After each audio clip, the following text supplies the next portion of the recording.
Alors de retour après une petite coupure, de retour sur ces histoires de fonctions, de graphiques, d'inéquations, et on va maintenant enchaîner sur le signe, ce qu'on appelle le signe d'une fonction.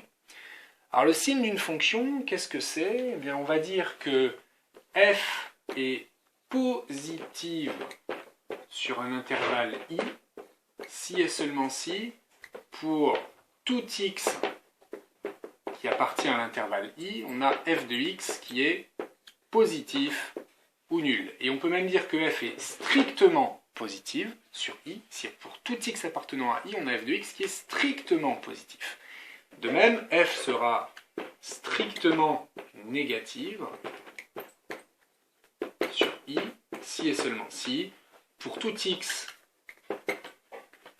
de l'intervalle i, f de x est strictement négatif.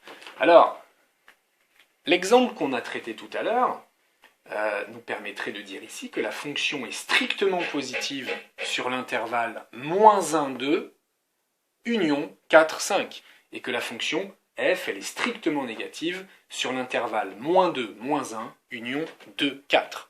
Voilà ce que c'est que le signe d'une fonction. Alors, graphiquement, visuellement, on fait aussi le lien entre la positivité d'une fonction et l'endroit sur lequel la fonction est située, la courbe représentative de la fonction est située au-dessus de l'axe des abscisses. On voit par exemple que sur cette zone-là, la courbe elle est située au-dessus de l'axe des abscisses, donc la fonction sera positive. Et sur cette zone-là, la fonction elle a une courbe qui est située en dessous de l'axe des abscisses, donc on va dire que la fonction est négative. Alors, comment synthétiser ça de manière claire, sans en écrire des tartines? Eh bien, on va dresser ce qu'on appelle un tableau de signes. Alors, un tableau de signes, c'est une façon d'écrire le signe d'une fonction, mais comme son nom l'indique, dans un tableau. Alors, qu'est-ce qu'on va mettre dans ce tableau? Eh bien, on va mettre tout en haut à gauche le nom de la variable, qui est x, et sur cette première ligne, c'est donc toutes les valeurs que vont pouvoir prendre x, c'est-à-dire le domaine de définition. Et le domaine de définition de la fonction, ici, comme on a sa courbe représentative, on se rappelle qu'il faut aller chercher le premier point de la courbe, le plus à gauche, repérer son abscisse, c'est -2, donc je la note ici, et puis son abscisse maximale, qui va être relative au dernier point de la courbe, celui qui est le plus à droite, donc c'est 5. Et on se rappelle aussi que les domaines de définition, on les note df, et puis on écrit ça sous la forme d'un intervalle, c'est-à-dire l'intervalle -2, 5. Cet intervalle se place donc en première ligne d'un tableau de signes. Alors, sur cette deuxième ligne, on va se concentrer sur les f de x, c'est-à-dire les images, les ordonnées. Et plutôt que d'essayer d'exploiter les résultats qu'on a déjà trouvés ici, ce serait pas mal de repartir de la courbe pour vraiment apprendre à construire un tableau de signes directement à partir d'une courbe. Alors, quand on part du point d'abscisse -2, on se rend compte que son ordonnée, bien évidemment, est négative. Alors, on ne sait pas trop ce qu'elle vaut, elle est par là, en tout cas, elle est en dessous de l'axe des abscisses, donc cette ordonnée-là, cette valeur-là est négative.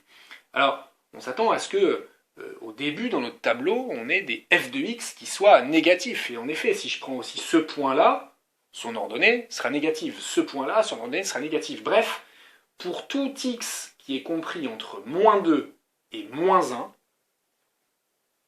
on aura un f de x négatif. Comment ça se note dans un tableau? Eh bien, ça se note avec un signe moins qu'on écrit ici sur la ligne relative au f de x. Alors, la fonction, elle va être négative jusqu'à quand? Jusqu'à ce que x vale -1. À partir de -1, qu'est-ce qui se passe? Que vaut f de x quand x vaut -1? 0. Pourquoi? Parce que le point il est situé pile sur l'axe des abscisses. Qu'est-ce que je fais? Eh bien, je note un 0 juste en dessous du -1. Et alors, je trace une petite ligne ici, qui est là pour faire joli, et qui est là aussi pour séparer les différentes cases de mon tableau. Et là, je comprends en lisant ce tableau que sur l'intervalle -2, -1, ma fonction va être négative, symbolisée par ce signe moins.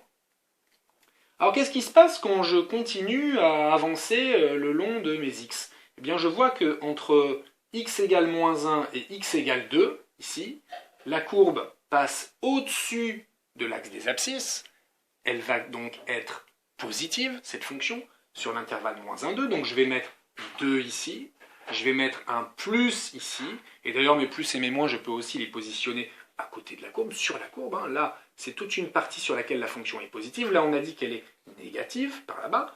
Et donc là, j'ai un plus jusqu'où? Jusqu'à x égale 2, valeur pour laquelle je vais avoir f de x égale 0. Et je continue, j'en suis à x égale 2. Que fait ma courbe?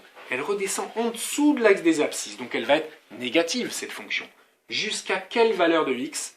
Je suis la courbe, je suis toujours en dessous, toujours en dessous, toujours en dessous. Et là, en x égale 4, j'arrive pile à 0. Donc pour x égale 4, je mets un 0 ici. Enfin, pas tellement de place, je vais écrire le 5 ici.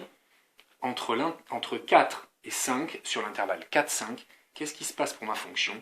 Eh bien, je vois qu'elle remonte et qu'elle passe cette fois au-dessus de l'axe des abscisses. Elle va donc être positive.